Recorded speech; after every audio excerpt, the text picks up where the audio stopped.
Shri Chakradhar stock market trading में आपका स्वागत है। आज बात करते हैं कि स्टॉक मार्केट में स्टॉक के जो चार्ट पैटर्न होते हैं, उसमें किस प्रकार से चार्ट को देखते हुए एंट्री पॉइंट बनाया जाता है। मैंने जो अपना पोर्टफोलियो बनाया है, entry point stock chart pattern में ऐसा लेवल, ऐसा पॉइंट जहाँ से एंट्री की जाना चाहिए, वह मैंने स्टॉक छाँट के बनाए हैं। इसमें मेरे पास लगभग लगभग 16-17 स्टॉक हैं, जो एंट्री पॉइंट लेवल पर हैं। अभी मैंने जो पोर्टफोलियो बनाया है 10 लाइन में, उसमें इन्वेस्टिंग अमाउंट 1,89,17। प्रत्येक स्टॉक में लगभग 10,000 रुपये का मिनिमम इन्वेस्टमेंट और मैक्सिमम इन्वेस्टमेंट 10,000 रुपये का रखा है। जैसे ही प्राइस में पुल बैक होता है, उस हिसाब से अपना मैनिपुलेशन करूँगा। बात करते हैं जो स्टॉक बनाए हैं, उसमें अंग्रेजी अक्षर के एक कैपिटल से मेरे पास 3 स्टॉक जिसमें एंट्री पॉइंट बन रहा है। 3-3 स्टॉक इसमें कैपिटल अक्षर से ए के बाद बी सी डी है ना, इसमें मैं बनाऊंगा। अभी मेरे पास जो स्टॉक है उसका चार्ट एनालिसिस करते हैं। सबसे पहले अनुपम रसायन, दूसरा अशोक लीलैंड, तीसरा एयू स्मॉल फाइनेंस बैंक, चौथा कैनरा बैंक, पांचवा जीआरएम ओवरसीज, छठा है हिंदुस्तान कॉपर, सातवां आईडीएफसी फर्स्ट बैंक, आठवां जायसवाल निको इंडस्ट्रीज, नवा किनाउलज रियल्टी ट्रस्ट और 10वां एल&टी फाइनेंस। यह मेरे इस वीडियो में एंट्री पॉइंट लेवल से संबंधित चर्चा में यह स्टॉक का विश्लेषण करें।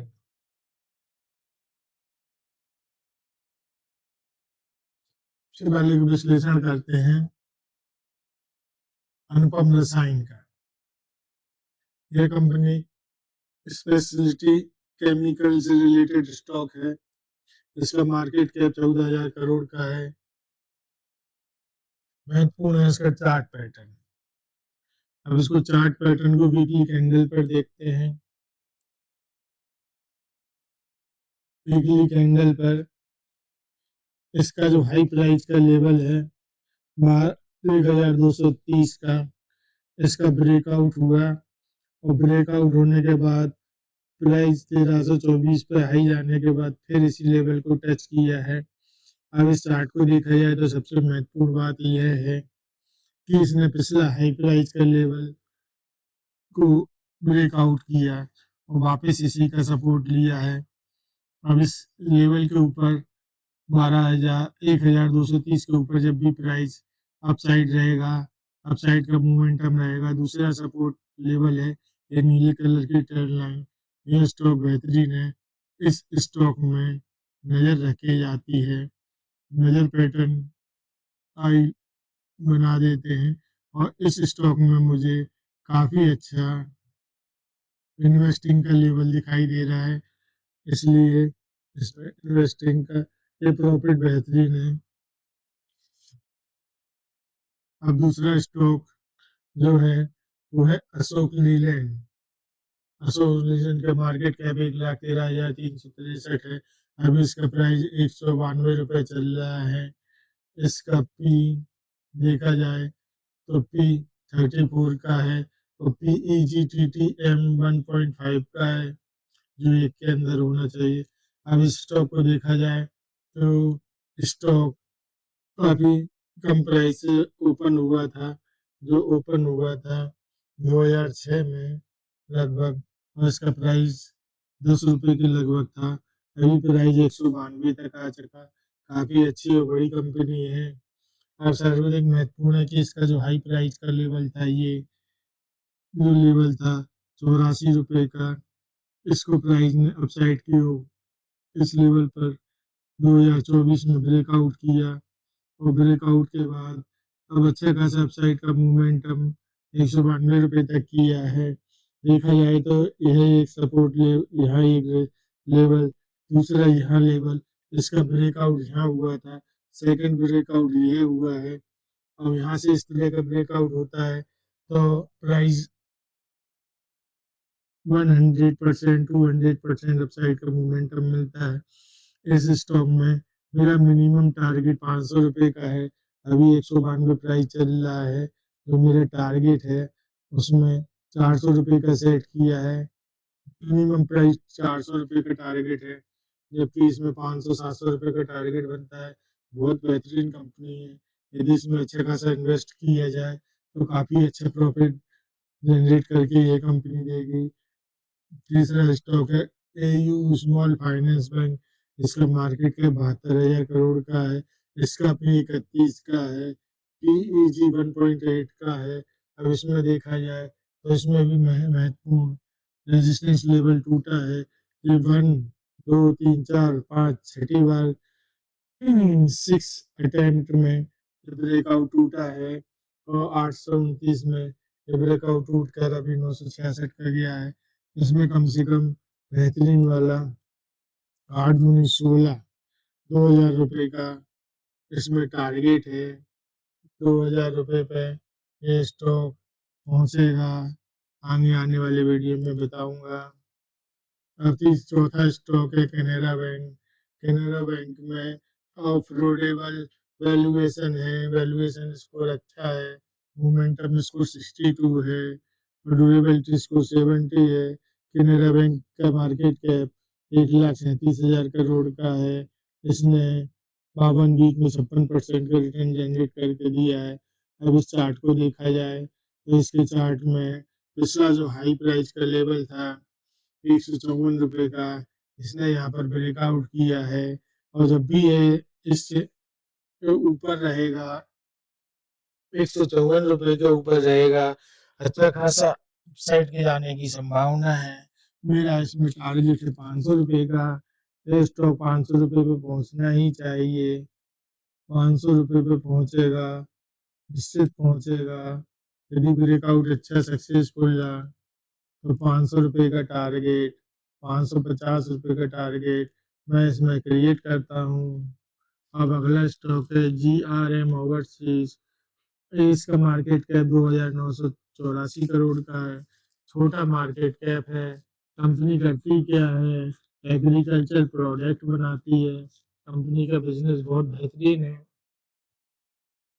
अब देखा जाए तो इसका पी 44 का है। PEGTTM 7 का है, जो 1 के अंदर होना चाहिए। अब इसका चार्ट देखा जाए तो इसमें भी बेहतरीन वाला ब्रेकआउट इस लेवल पर हुआ है। 148 का पिछले हाई प्राइस का लेवल पर ब्रेकआउट हुआ है। यहाँ से इसका मेरा टारगेट है 100 रुपये का है तो इसका 1,000 रुपये का टारगेट मैं क्रिएट करता हूँ। 1,000 रुपये की टारगेट पर ये पहुंचेगा। निश्चायक है, विश्वास होना चाहिए। होता क्या है कि 10 एंट्री पॉइंट के स्टॉक निकालेंगे तो कम से कम 6 और 7 तो सक्सेस होंगे ही। बेहतरीन स्टॉक है GRM overseas life. Agriculture product बनाती है। अब इसके बाद पहला दूसरा तीसरा चौथा पांचवा छठा स्टॉक है हिंदुस्तान कॉपर। अभी इसका प्राइस 535 का चल रहा है। इसका मार्केट कैप 51,822 करोड़ का है। अभी इसका वैल्यूएशन एक्सपेंसिव है। मोमेंटम हाई है।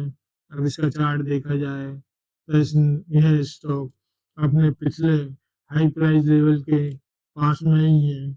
अभी जब भी ये स्टॉक हाई प्राइस लेवल को तोड़ेगा और मोमेंटम बना रहा तो यह स्टॉक 2000 यहाँ पे तोड़ेगा तो जाएगा 600 1200। मैं इसका टारगेट 1500 का बनाता हूँ। यह स्टॉक 1500 का मेरा टारगेट है। यह स्टॉक 1500 पे पहुंचेगा। और उसके बाद अगला जो स्टॉक है वो है IDFC फर्स्ट बैंक। इसका मार्केट कैप 71,343 करोड़ का है। वैल्यूएशन मिड वैल्यूएशन है। मोमेंटम अच्छा है 60 पॉइंट का। ड्यूरेबिलिटी 460 है और उसका पी देखा जाए तो 49 का है, P G T T M 1.3 का है। अब देखा जाए तो स्टॉक अपना महत्वपूर्ण रेजिस्टेंस लेवल इस लेवल पर ब्रेकआउट कर रहा है 78 रुपये पे, और इसका मेरा टारगेट है 500 का। स्टॉक आसानी से 500 तक जाता हुआ दिखाई देगा। इसमें टारगेट सेट करते हैं जो 500 का है। मैं इसमें जब तक बना रहूँगा जब तक ये 500 तक नहीं आ जाता है। बेहतरीन स्टॉक है। उसके बाद अगला स्टॉक है जयसवाल निको इंडस्ट्रीज, जो आयरन स्टील इंटरिम प्रोडक्ट से संबंधित है। इसका मार्केट कैप 6,948 करोड़ का है। अभी वर्तमान प्राइस 71 रुपये पर चल रही है। इसका चार्ट पैटर्न देखा जाए तो इसने अपना हाई प्राइस का लेवल का यहाँ ब्रेकआउट किया तो फर्स्ट बार सेकंड बार कोई डाउन चला गया है। संभावना है तो इसका सपोर्ट लेवल जो बनेगा वो सपोर्ट लेवल यह लेवल रहेगा।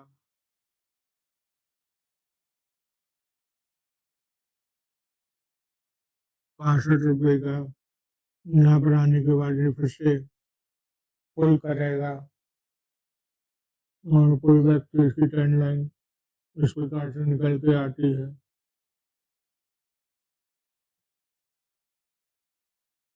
बेहतरीन स्टॉक है। अगला स्टॉक है चुनाव लालच रियल्टी ट्रस्ट। ये स्टॉक अभी लिस्टेड हुआ है, एक ट्रस्टी फंड है, 2025 में लिस्टेड हुआ है। उसमें जो ट्रेंड लाइन निकल के आ रही है इसका ब्रेकआउट होने के बाद अच्छा खासा अपसाइड का मोमेंटम करेगा।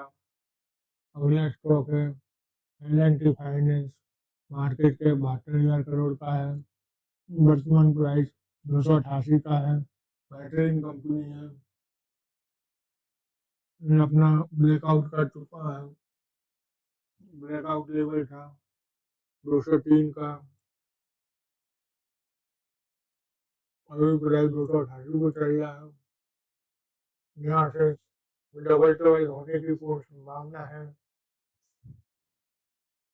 यह मुझे परफेक्ट और बेहतरीन स्टॉक लगता है।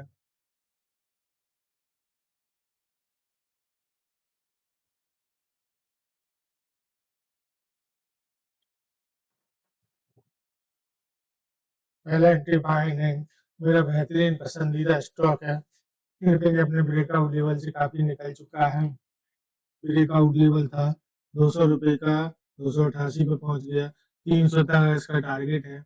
अब इसकी बढ़ के देखा जाए और प्रॉफिट देखा जाए तो लगातार प्रॉफिट जनरेट करते आ रहा है 23 से 25 तक, 22, 23, 24, 25, 1, 2, 3, 4, 4 और 5 में साल में लगातार प्रॉफिट इसके टोटल रेवेन्यू बढ़ता गया है, प्रॉफिट भी बढ़ता गया है। 2,783 करोड़ की प्रॉफिट है।